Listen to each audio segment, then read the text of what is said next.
So hello friends, welcome मेरे channel SC pharma. तो आज का जो हमारा टॉपिक है वो आपकी स्कॉलरशिप को लेके है और जो आपकी छात्रवृत्ति है उसको लेकर हम डिस्कस करने वाले हैं कि आपकी जो छात्रवृत्ति है वो क्यों रुक जाती है। आपकी इस साल अगर छात्रवृत्ति आपकी नहीं आई है या फिर स्कॉलरशिप नहीं आई तो क्यों नहीं आई है, क्या रीज़न है कि आपकी यूनिवर्सिटी की तरफ से या फिर आपकी कॉलेज की तरफ से कि आपकी जो छात्रवृत्ति आने में बहुत सारी प्रॉब्लम हो गई या फिर आपका जो स्टेटस है वो शो नहीं कर रहा है, क्या सारी प्रॉब्लम, ये सभी चीज़ें हम इसमें डिस्कस करने वाले हैं। बहुत ही इम्पॉर्टेंट वीडियो होने वाली है, स्किप करके आप ना देखिएगा इसमें, क्योंकि मैं आपकी जो सॉल्यूशन है स्कॉलरशिप नहीं है उसकी सॉल्यूशन भी बताने वाली हूँ कि क्यों आपकी स्कॉलरशिप नहीं आई है तो कैसे आएगी। तो ये सारी चीज़ें मैं इसमें डिस्कस करने वाली हूँ। सो इससे पहले अगर आप चैनल पर पहली बार विजिट करें तो चैनल को जरूर सब्सक्राइब करिएगा और अपने फ्रेंड्स में जरूर शेयर कर दीजिए ताकि जो क्लासमेट है आपके उसकी अगर प्रॉब्लम है या फिर उनकी स्कॉलरशिप नहीं है तो उनकी ठीक हो जाए। ठीक, तो अब वीडियो को स्टार्ट करते हैं बिना देरी किए हुए। तो सबसे पहले आप यहाँ देखिए कि विषय जो आपका विषय में दिया गया है आपके सर्कुलर में, आप पहले इस नोटिस को हम देख लेते हैं कि विषय सत्र 2024-25 में दशोत्तर छात्रवृत्ति एवं शुल्क प्रतिपूर्ति हेतु विश्वविद्यालय से संबंधित सरकारी स्वति पोषित संस्थाओं द्वारा संचालित पाठ्यक्रम या फिर पाठ्यक्रम का प्रकार एवं फीस को अंकित करते हुए विश्वविद्यालय द्वारा डिजिटल लॉक कराए जाने के संबंध में। तो इसमें जो आपके डाटा है या फिर अगर आपके डायरेक्ट एडमिशन हुआ है अगर आपका किसी भी कोर्स में, ये बी फार्मा या फिर डी फार्मा और अदर कोर्स किसी भी कोर्स में अगर आपका एडमिशन डायरेक्ट हुआ है तो जो आपका डाटा है वो कॉलेज वाले क्या करते हैं कि यूनिवर्सिटी पर सबमिट करते हैं, जिससे आपका डिजिटल लॉक किया जाता है सारे डाटा को और जिससे आपका उसमें आपकी फ़ीस वगैरह भी देखी जाती है कि कितनी फ़ीस पे आपकी हुई है क्या है, ये सारी चीज़ें देखकर आपकी जो कि छात्रवृत्ति आती है। लेकिन इसमें प्रॉब्लम क्या है कि अगर आपकी छात्रवृत्ति नहीं नहीं आ रही है तो उसका सबसे बड़ा रीज़न है कि जो आपका डाटा है वो यूनिवर्सिटी तक पहुंची ही नहीं, आपके कॉलेज वाले हैं, सबसे बड़ी गलती उनकी है कि वो कॉलेज वाले आपकी जो डाटा है उसको वहाँ पे सबमिट नहीं किया, इस वजह से सबसे बड़ी रुकावट है आपकी छात्रवृत्ति आने में। लेकिन उससे पहले नीचे का भी और सर्कुलर जो है उसको हम देख लेते हैं, उसके बाद मैं इसका रीज़न बताने वाली हूँ। सारी चीज़ें आपको क्लियर हो जाएंगी एक सिंगल वीडियो में, आपको दूसरा वीडियो देखने की ज़रूरत नहीं पड़ेगी। कृपया उपयुक्त विश्वविद्यालय के पत्र संख्या इतना और 22 अगस्त 2024 के 19 सितंबर 2024 का संदर्भ ग्रहण करने का कष्ट करें कि उक्त पत्र के माध्यम से विश्वविद्यालय से संबद्ध समस्त संस्थाओं के निर्देशक प्राचार्य से अपेक्षा की गई थी कि संस्थान स्तर से डिजिटल लॉक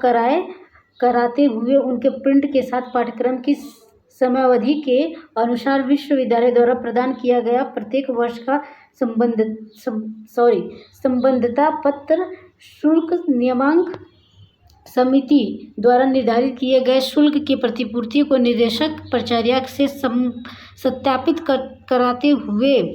विश्वविद्यालय के दिनांक 30/9/2024 तक जमा कराने के निर्देश दिए गए हैं, किंतु अधिकांश संस्थाओं द्वारा अभी तक वांछित अभिलेख विश्वविद्यालय को उक्त नहीं कराए गए हैं। तो सबसे पहले इसमें हम क्या डिस्कस करने वाले और क्या देखने वाले कि जो आपका 19 सितंबर 2024 का सर्कुलर आया था तो उसमें कहा गया था यूनिवर्सिटी की तरफ से कि आपके 30/9/2024 तक जो आपके डाटा हैं उसके प्रिंट के साथ कॉलेज पे आपका डाटा वहाँ पे सबमिट करा देना था कॉलेज वालों को। लेकिन कुछ कॉलेज वाले, जैसे कि मान के चलिए अगर आपका इस बार स्कॉलरशिप नहीं आया था तो इसका मतलब ये है कि आपके कॉलेज वाले ने आपके डाटा वहाँ पे ट्रांसफ़र नहीं किया था या फिर वहाँ पे लॉक नहीं कराया था। तो कुछ कॉलेज वाले क्या किए कि डाटा अभी तक नहीं सेंड किए हैं यूनिवर्सिटी को और उसके प्रिंट आउट भी करना था, कुछ भी नहीं किए, तो वो आपके स्कॉलरशिप रुकने का एक सबसे बड़ा रीज़न है। और दूसरी बात ये है कि अगर आपका जो कि काउंसलिंग के थ्रू अगर आपका एडमिशन हुआ है तो यूनिवर्सिटी के पास आपका ऑलरेडी आपका डाटा उनके पास है तो आपके चांसेस बढ़ जाते हैं स्कॉलरशिप आने के। लेकिन अगर आपका डायरेक्ट एडमिशन हुआ है तो उसमें क्या करते हैं कि आपके कॉलेज वाले डाटा को उनके पास लॉक करवाते हैं, लेकिन इन्होंने नहीं करवाया, इस वजह से आपका स्कॉलरशिप रुका हुआ है। और लास्ट में हम देख लेते हैं कि अंत विश्वविद्यालय से संबद्ध समस्त संस्थाओं के निदेशक प्राचार्य को पुनः निर्देशित किया जाता है कि जिन संस्थाओं द्वारा अभी तक समस्त या फिर पूर्ण अभिलेखों को संलग्न कर विश्वविद्यालय को उपलब्ध नहीं कराया गया है, वे समस्त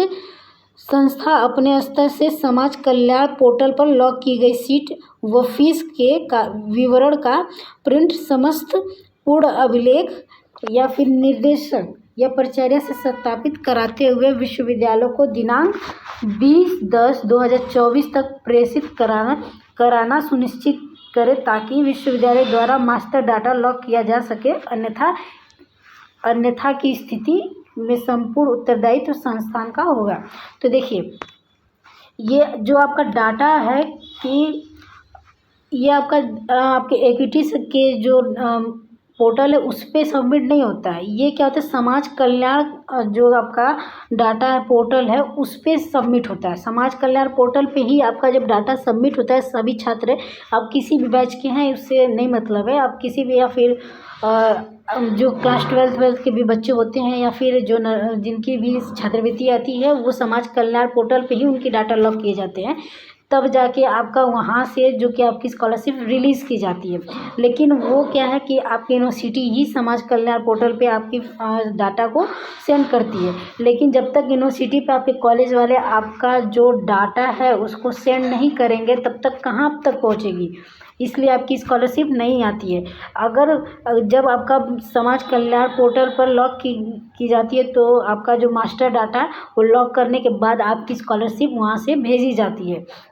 तो इससे एक ही आपका सलूशन मैं दूंगी कि सबसे पहले आप अपने कॉलेज वाले के पास जाइए, कॉलेज पे जो आपके प्रिंसिपल है या फिर जो भी एचओडी वगैरह हैं उनसे बोलिए कि हमारा डाटा आप यूनिवर्सिटी तक ले जाकर वहाँ पर लॉक करवाइए। लॉक वो कराएंगे तो वहाँ से यूनिवर्सिटी से आपका जो समाज कल्याण पोर्टल पे डाटा लॉक होगी। लॉक होने के बाद आपकी स्कॉलरशिप आने के चांसेस बढ़ जाते हैं। सो ये सारी जो आपकी सॉल्यूशन है, इसका एक ही सॉल्यूशन है कि पहले आप अपने कॉलेज पे पता करिए कि आपका डाटा लॉक हुआ है या फिर नहीं। ये जो 20/10/2024 का डेट है, ये या तो यही डेट रह सकती है या फिर अगर